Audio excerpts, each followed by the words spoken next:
Muy queridos hermanos, quiero ofrecer una contextualización y una explicación de las lecturas que vamos a escuchar durante la celebración eucarística del próximo domingo 34 del tiempo ordinario, que en esta ocasión coincide con la fiesta de Jesucristo, Rey del universo. Y con esta celebración se culmina nuestro año litúrgico y ya el próximo domingo será el primer domingo de Adviento y el comienzo o el inicio de un nuevo año litúrgico en la iglesia.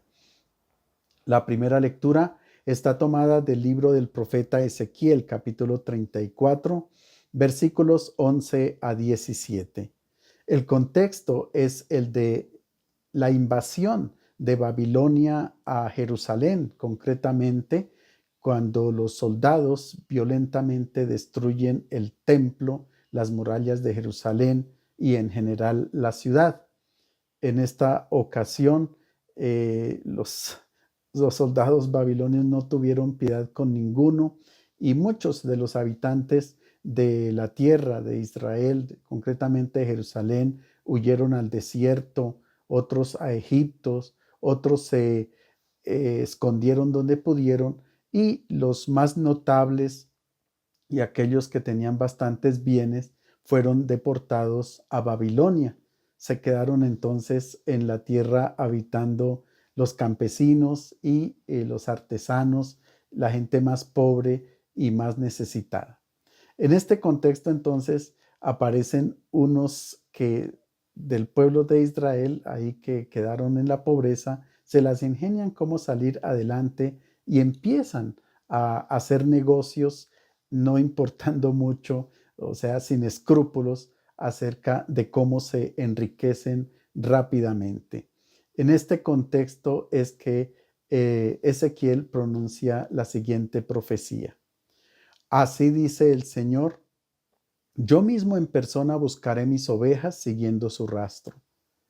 Como sigue el pastor el rastro de su rebaño cuando las ovejas se le dispersan, así seguiré yo el rastro de mis ovejas y las libraré sacándolas de todos los lugares por donde se dispersaron un día que hubo oscuridad y nubarrones.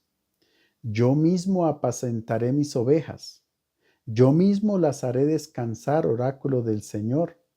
Buscaré las ovejas perdidas, recogeré las descarriadas, vendaré a las heridas, sanaré a las enfermas, a las gordas y fuertes las guardaré y las apacentaré como es debido.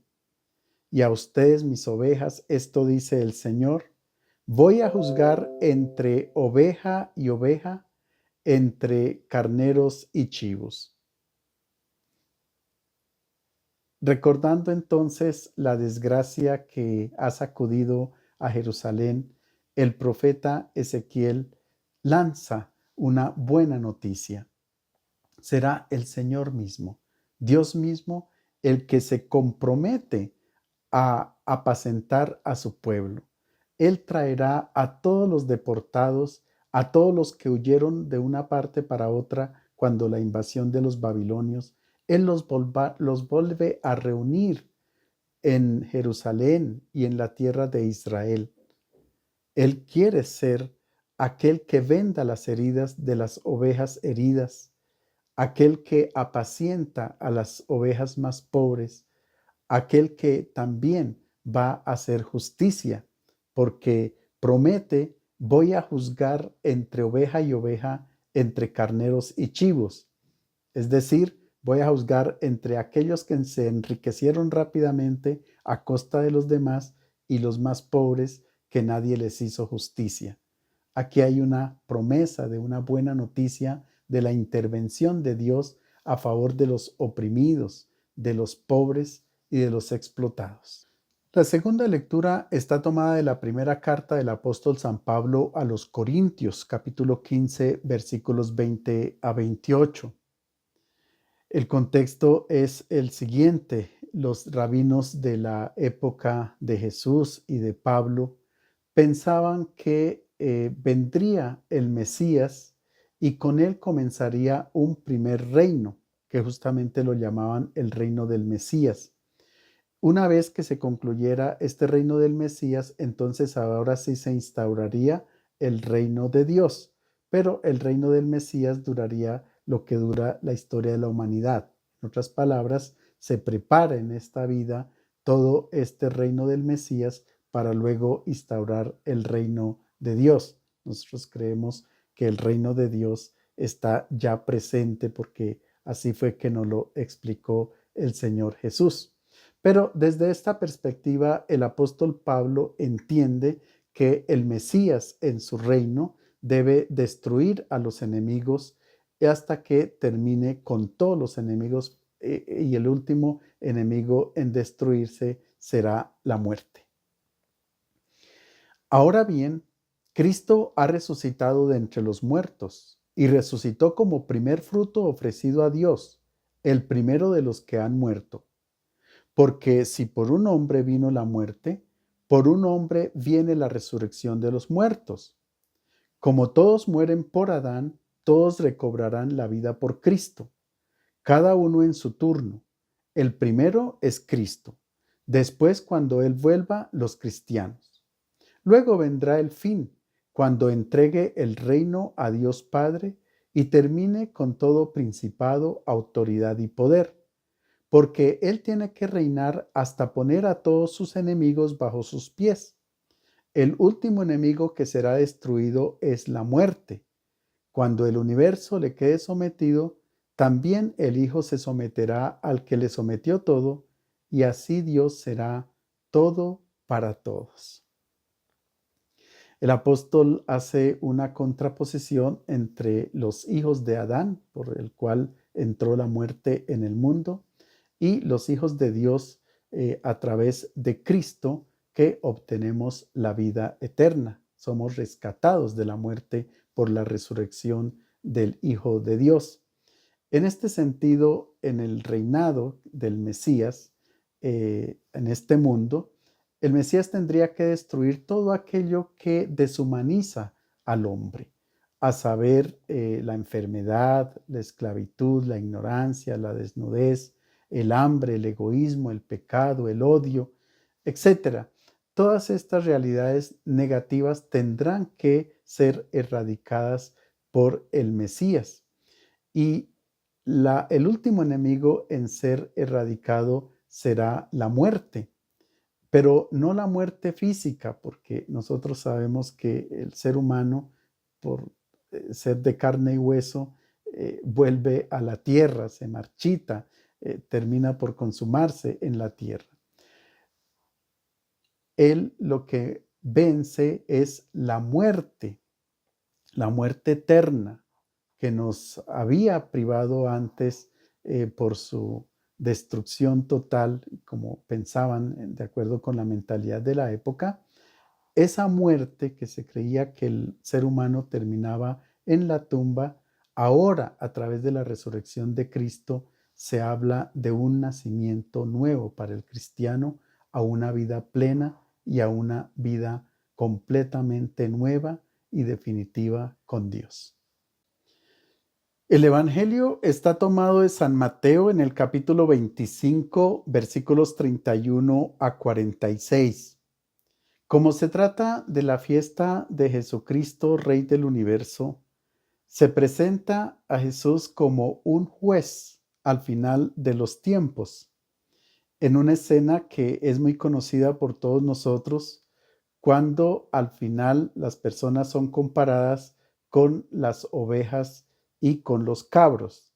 Las ovejas que cumplen con las obras de misericordia están a la derecha y los cabros que no cumplen con las obras de misericordia están a la izquierda, y ahí está Jesús pronunciando la sentencia final.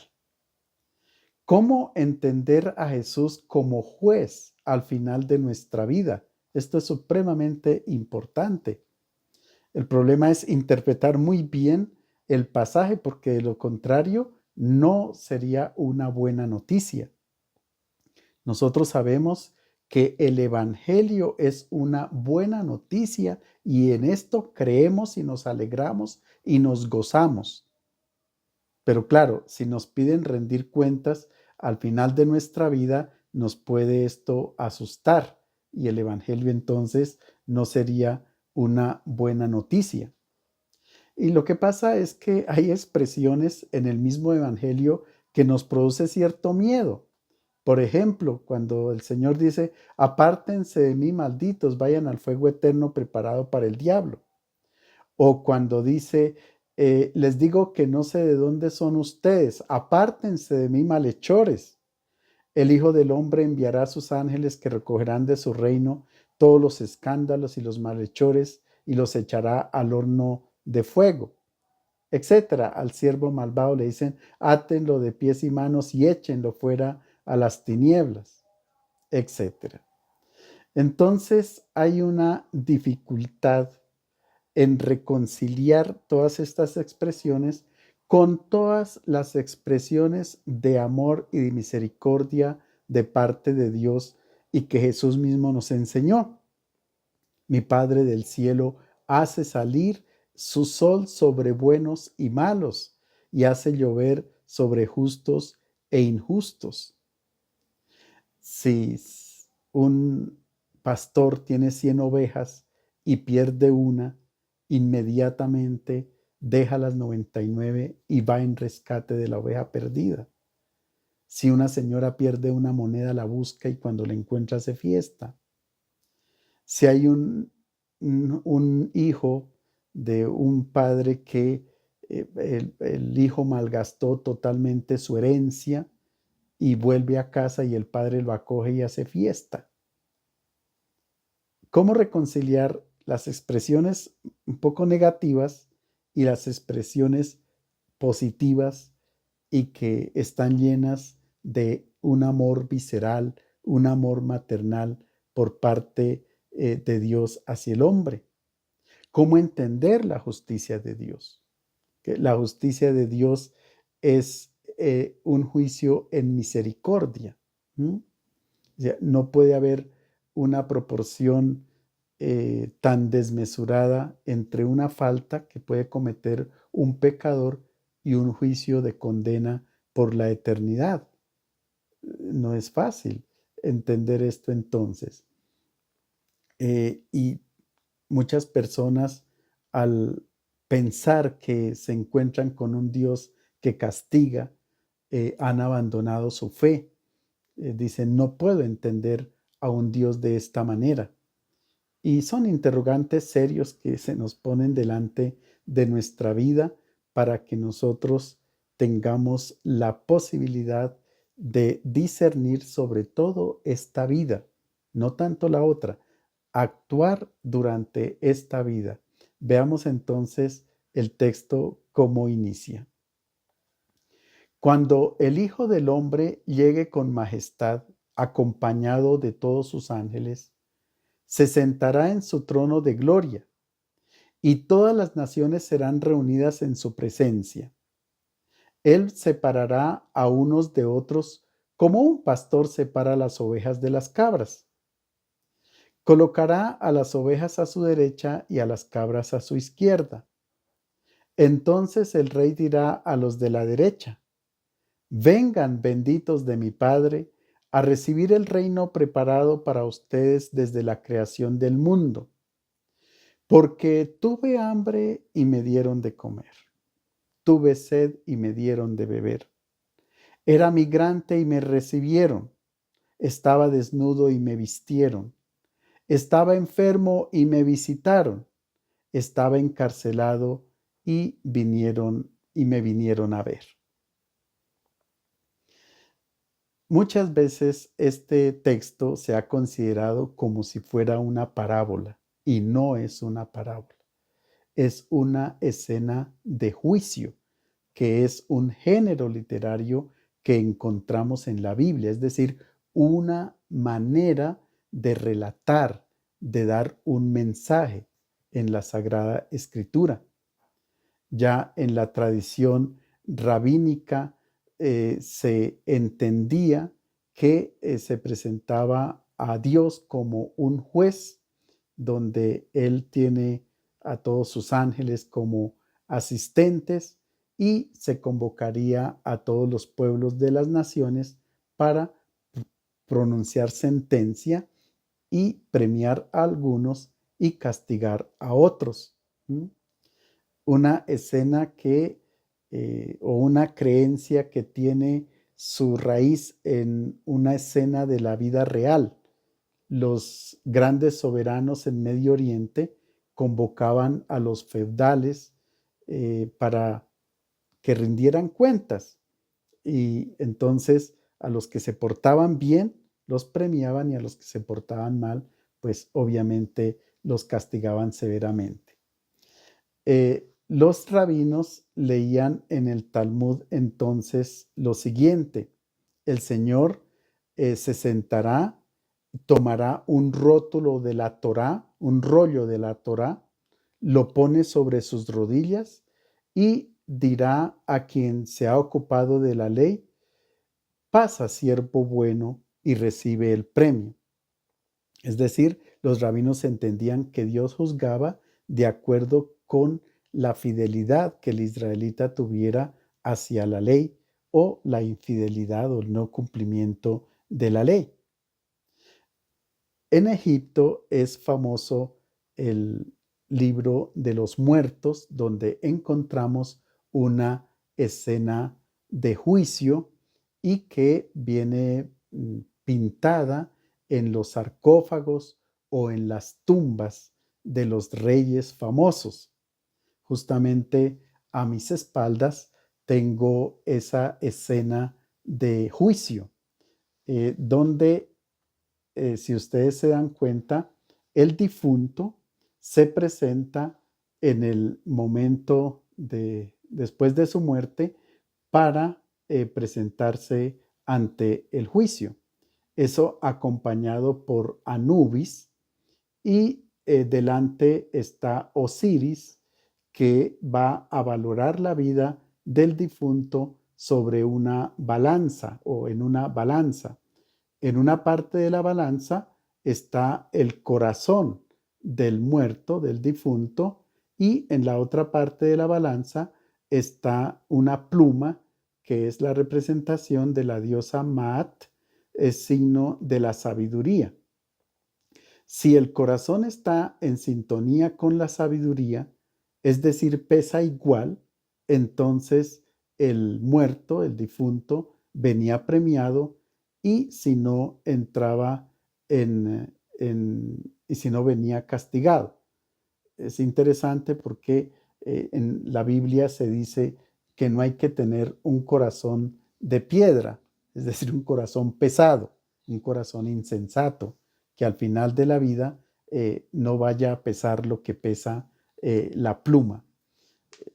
Un corazón ligero, un corazón misericordioso, pesa lo de una pluma, no es un corazón de piedra. Bueno, estas escenas de juicio también están presentes en la Biblia, en la Sagrada Escritura. En el libro de Daniel, en el capítulo 7, se habla que después de todos estos reinos del mundo, donde han esclavizado y han pisoteado la dignidad del ser humano, aparece un reino con una figura como de hombre, un humano, un reino humano. Y aparece el anciano, que nosotros lo entendemos como Dios, que da el poder a este hijo de hombre, a esta figura humana, para que humanice el universo. Y ahí está entonces la figura de nuestro Señor Jesús, que Él se presenta en los evangelios como hijo de hombre. La expresión aparece 77 veces, y entonces el juicio lo hará el Hijo del Hombre. El Hijo del Hombre en hebreo significa el hombre en plenitud. Jesús es el hombre por excelencia, el hombre realizado, porque todo lo humano existe en él. No da espacio a ninguna violación contra la dignidad del ser humano. Si nosotros nos asemejamos a Él, seremos totalmente humanos. Ahora bien, ¿en qué trono se sienta el Hijo del Hombre para juzgar? Nosotros nos imaginamos como un soberano en una sala grande con un trono lleno de esmeraldas y de piedras preciosas, y allá listo para pronunciar la sentencia a nosotros los humanos. Pues bien, en el Evangelio, cuando Jesús se presenta con el nombre de Hijo del Hombre, es cuando Él se refiere a su pasión, a su muerte y a su resurrección. Le dice a los discípulos: ¿saben ustedes que en 2 días es la Pascua y el Hijo del Hombre será crucificado? Entonces, ¿a dónde es que sube este Hijo del Hombre a juzgar? En la cruz. Es allí donde aparece este hombre realizado, este hombre humanizado, Jesús de Nazaret, que ha llegado a la perfección de lo humano. Jesús ha hecho de su vida un don y nos invita a evaluar nuestra vida de frente a Él, a la humanidad de Jesús. Si Él ha dado su vida, ha realizado totalmente su vida, nosotros también podemos hacer el balance si lo estamos haciendo así o si estamos llevando una vida que puede fallar. Bien, es frente a este hombre que se ponen parte las ovejas a la derecha y los cabros a la izquierda. Es una imagen tomada de la escena diaria de los campesinos en Palestina, que al atardecer los pastores suelen separar las ovejas de las cabras. Las cabras que son más sensibles al frío porque no tienen lana, entonces las llevan bajo un techo, mientras que las ovejas que tienen buena lana, ellas pueden permanecer afuera durante el fresco de la noche. No tienen problema de quedarse al descubierto. Pues Jesús se sirve de esta imagen para pronunciar, para dar su mensaje. Y es la misma imagen que hemos encontrado siempre en el Evangelio de Mateo. Los cabros y las ovejas, la cizaña y el trigo, los peces buenos, los peces malos, las vírgenes necias, las vírgenes prudentes, etc. Entonces, aquí aparecen las ovejas y las cabras. Pero hay una pregunta interesante. ¿El ser humano es oveja pura? ¿O el ser humano es cabro puro? ¿O el ser humano tiene parte de cabrito y parte de ovejita? ¿Cómo entonces ocurrirá la separación? Pues Jesús nos ha dicho cómo se separa el trigo de la cizaña, y la cizaña y el trigo está presente también en cada hombre. Entonces, el juicio es la separación que existe entre lo que es oveja y lo que es cabro, ¿sí? No quiere decir que las ovejas sean buenas y los cabros sean malos. Es cuestión de color. Justamente en la literatura extrabíblica encontramos un libro de la época intertestamentaria que se llama el primer libro de Enoc, que no fue reconocido por la Iglesia Católica, la Iglesia de los cristianos, pero sí está reconocido en la Iglesia de Etiopía, de Eritrea, en la Iglesia copta. Pues este texto es un texto atribuido a un tal Enoc, que sería el bisabuelo de Noé, y contiene muchas enseñanzas acerca de los demonios, de los ángeles, del reinado del Mesías por 1000 años, etc. Es un libro totalmente apocalíptico. Y allí aparece la imagen de los hombres como corderos o como cabros. Las ovejas son de color blanco, y los cabros de color negro, y entonces ahí están simbolizando las ovejas con la luz y los cabros con las tinieblas. Y el cordero es el que deja entonces transparentar la luz, se asemeja al Hijo del Hombre. El cabro es el que permanece en la tiniebla y por supuesto es una persona que no humaniza, por tanto no cumple con las 6 obras de amor. que justamente son lo que nosotros llamamos las obras de misericordia.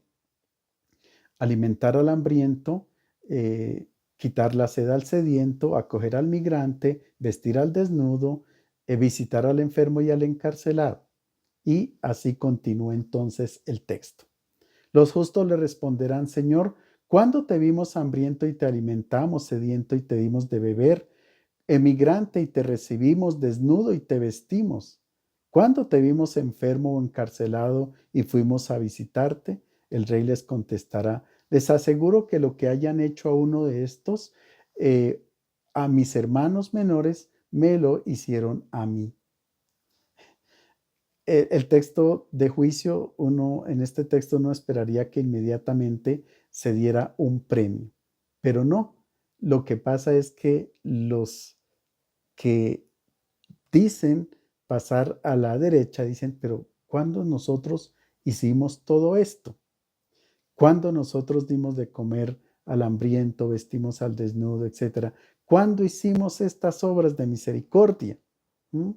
Y la lista la encontramos también en la literatura extrabíblica, pero también en el libro de Isaías, capítulo 58, donde se presenta el ayuno que gusta a Dios. El ayuno que gusta a Dios es que compartas tu pan con el hambriento y recibas en casa a los que están sin hogar, para que cuando veas al desnudo lo cubras, ¿sí? Que no te escondas de tu semejante. El libro del profeta Isaías dice esto. Pero en el capítulo 25 del libro de los muertos en Egipto, desde el segundo milenio antes de Cristo, encontramos también unas fórmulas mágicas que se presentan ante Osiris, el dios del juicio.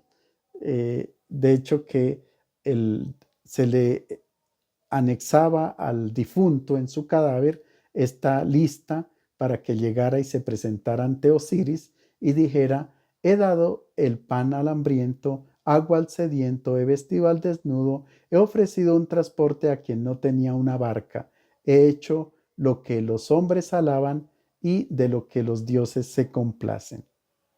Pero aquí hay un particular en las obras de misericordias pronunciadas por Jesús, y es que incluye a los encarcelados, porque ellos sí realmente merecieran un castigo, son culpables de algo a diferencia de los otros que son necesitados.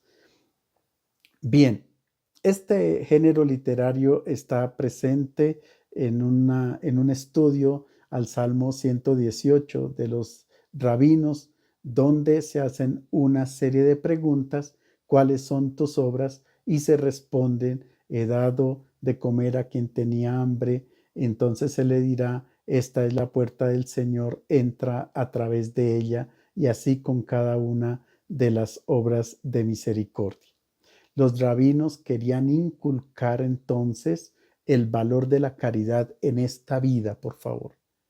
Y luego sí viene la sentencia para los que son incapaces de amar. El texto continúa diciendo: después dirá a los de su izquierda: apártense de mí, malditos, vayan al fuego eterno preparado para el diablo y sus ángeles, porque tuve hambre y no me dieron de comer, tuve sed y no me dieron de beber, era emigrante y no me recibieron, estaba desnudo y no me vistieron, estaba enfermo y encarcelado y no me visitaron.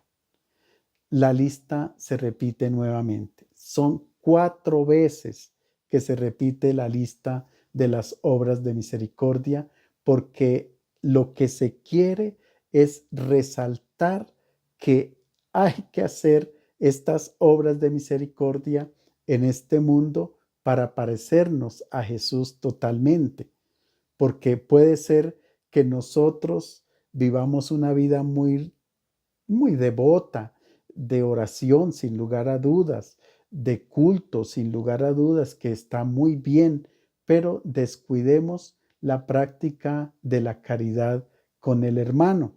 Entonces ahí sí viene el problema para nosotros. El texto continúa diciendo: ellos replicarán: Señor, ¿Cuándo te vimos hambriento y sediento, emigrante o desnudo, enfermo o encarcelado y no te socorrimos? Él responderá: les aseguro que lo que no hicieron a uno de estos más pequeños, no me lo hicieron a mí. Estos irán al castigo perpetuo y los justos a la vida eterna. Entonces, los que están a la izquierda, pues no se esperan la condena y hay una oportunidad para volver a repetir las obras de misericordia. Esto es supremamente importante porque es una repetición de cómo practicar la caridad. ¿M? Y les decía que Jesús en la lista agrega a los encarcelados, porque ellos cometieron alguna cosa, pero nunca perdieron la filiación divina. Esto es supremamente importante. O sea, el hecho de que seamos hijos de Dios, esto no se cancela ni siquiera con el pecado más grande. Esta dignidad nunca la perdemos. Los justos, dice el texto, van a la vida eterna y los otros al suplicio. Pero en el texto griego aparece la palabra kolasis para significar el juicio o la condena y siempre se traduce como ser castigado al fuego. No, la palabra significa también podar, hacer limpieza. Entonces, así como la vid y los sarmientos, que la vid se poda para que dé fruto. Hay una poda al final de nuestra vida que puede ser dolorosa. Y entonces el Señor eh, quita de nosotros todas aquellas ramas secas, todo aquello que no fue capaz de producir obras de caridad. Eso lo quita, lo arranca y lo bota al fuego eterno. ¿Sí? Y queda entonces en nosotros aquello que de bien sí hicimos a lo largo de nuestra vida. Permanece en nosotros la dignidad de hijo de Dios en cada hombre.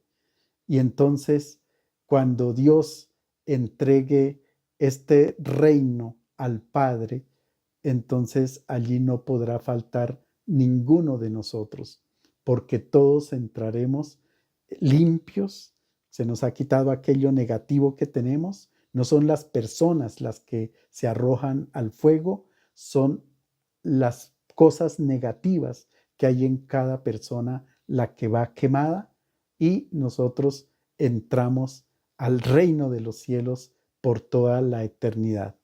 Esto significa evangelio, esto significa buena noticia, que el Padre Celestial al final de nuestra vida nos acoge, pero nosotros démonos trabajo en esta vida.